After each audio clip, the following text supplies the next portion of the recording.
Hi, ich bin der Matthias, ich bin DOP und ich hatte mit Photomeye die Gelegenheit, die neue Canon C50 auszuprobieren.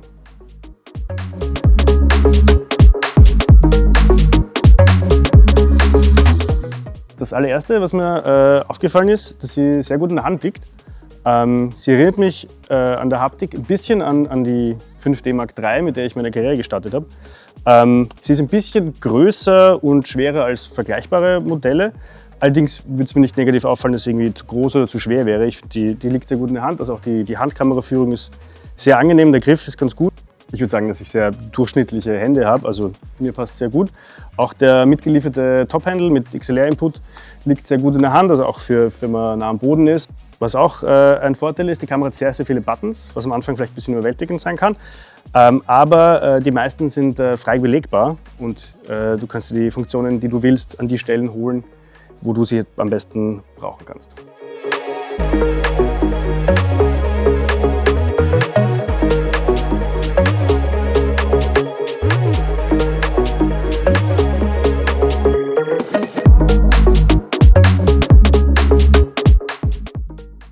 Auf der Seite hat man Full-Size HDMI, einen Kopfhörerausgang, einen Mikrofoneingang über Klinke, Timecode, was ganz gut ist. Und am Top-Handle hat man noch zwei XLR-Inputs, beide auch mit Phantom Power.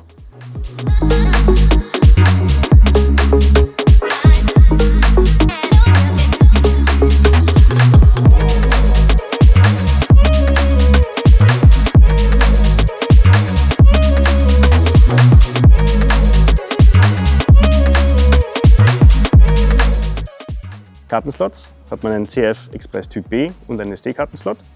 Hat so viele verschiedene Aufnahmemöglichkeiten. Unter anderem, dass du auf der CF Express-Karte die 7K RAW-Files aufnimmst und auf der SD-Karte die Proxys. Was die Kamera noch vielleicht noch ein bisschen klobiger oder größer macht, ist der aktive Lüfter.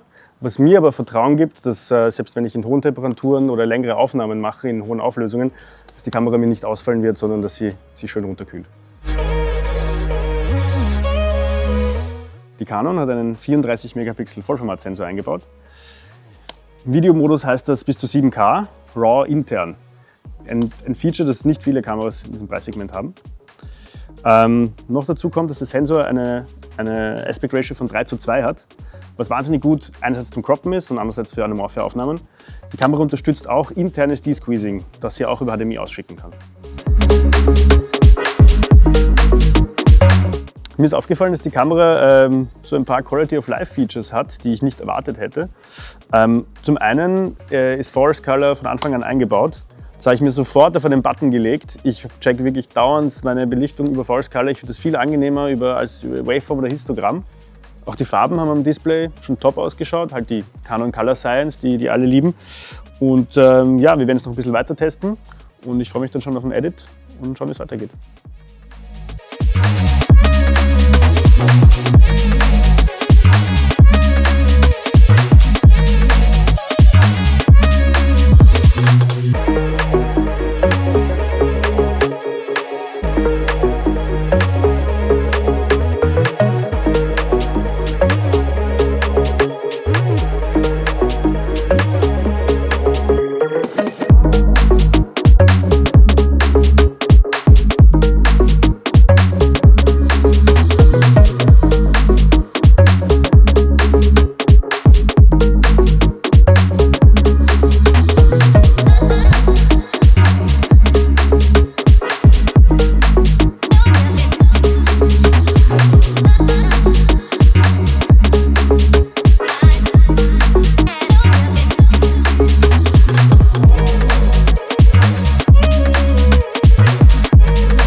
Ich finde, dass jede Kamera so ihr nischiges Einsatzgebiet hat.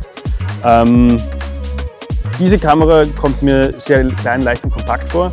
Also meiner Meinung nach für alles von Content Creation über Interviews, über kleine Dokus und vielleicht eine kleine Werbung sogar, würde ich diese Kamera ohne nachzudenken aufs Set mitnehmen.